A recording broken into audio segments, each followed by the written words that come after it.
What's going on, guys, and welcome back to the channel. So today we're going to be taking a look at the new plugin by Mike Dean and Acustica Audio called Gainstation. So let's jump right into this.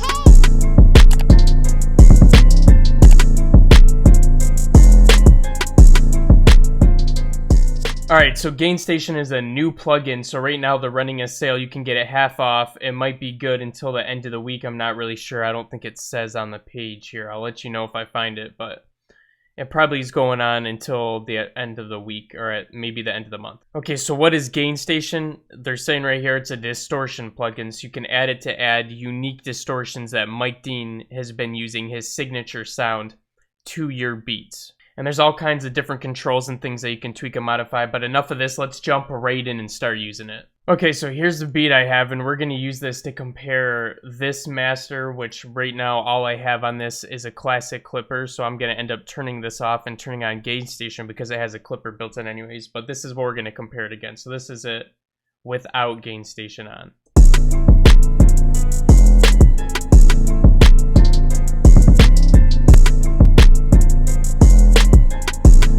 Okay, so right off rip, turning it on, this is what it sounds like.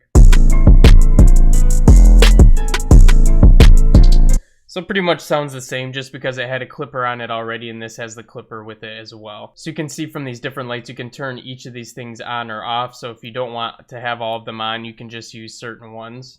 And that's really nice if you want to just dial in one of them accurately instead of having to play all of them at the same time. So it's nice for mixing. Okay, so this first knob in the bottom left here is the spread, so you can widen out the sound or whatever you're doing, and it actually doesn't disrupt the mono signal at all, so it just spreads it out, which is very interesting. Now I don't know if I would do this on the master, but if you were putting this on something else, you could spread it out. Like if you were using it on your melody or vocals or things like that, that would be really useful. Now keep in mind that this does use a ton of CPU. I actually had to freeze all of my melodies because it wouldn't handle it, and I'm on a pretty decent computer right now. Let's actually see what it's running up here. Yeah, it's running about 50% with this thing on. So yeah, it's a heavy hitter. All right, so you got your spread knob. That's pretty obvious. You also have your clipper here. You got different types of clippers that you can go and choose from. So let's play around really quick and see if any of them are going to sound better than the other.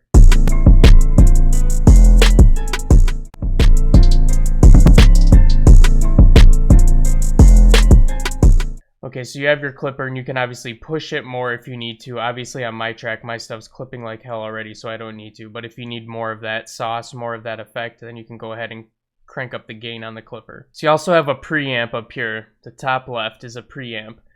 And these are different options for the type of preamp that it's going to be using it. Some of them give it more of a vintage feel or whatever, so... And just a good tip here, when you're applying these settings, you really don't need to apply a lot of them. You might only want to crank it up just a couple dB, if that.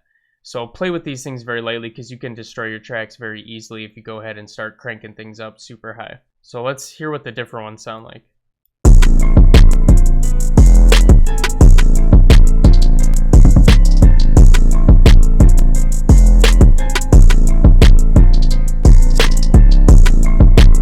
I like that one the best. Alright, so what I ended up doing was turning down the input a little bit because the signal was coming in so hot. It was coming in way too loud and it was making it clip way too much. So let's go ahead and try to adjust this again.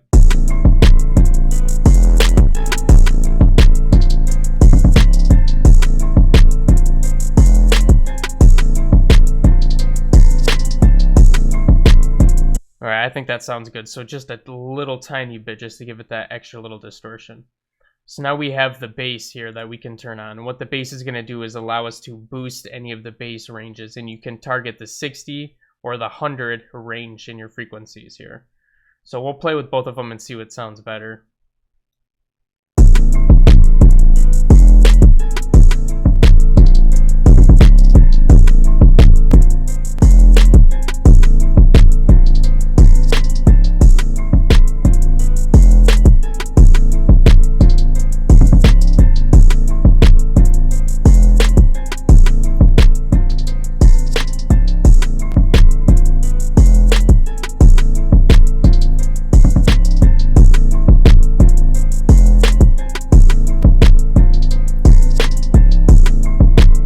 Alright, we also have this air, which is going to affect more of the higher range here. So 10K is going to be pretty high in the frequencies around the hi-hat area, and 3K is going to be a little bit lower, so we can play with this as well.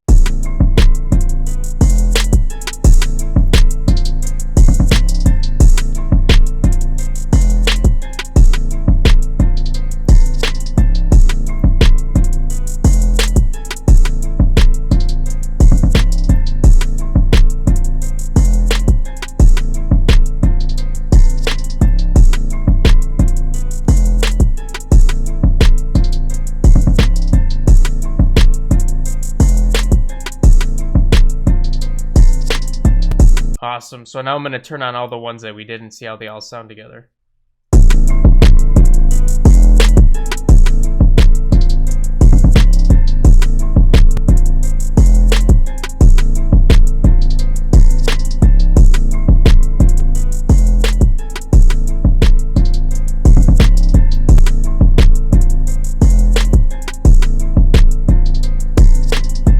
And then the last thing is this routing here in the middle. This is just saying which of these effects are happening in which order.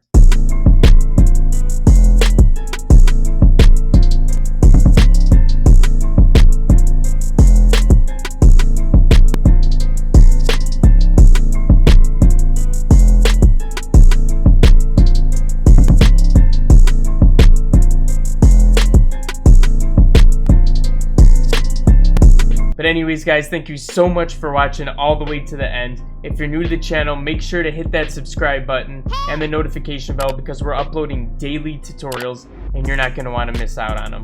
But besides that, I'll be catching you guys again in the next one. Peace out.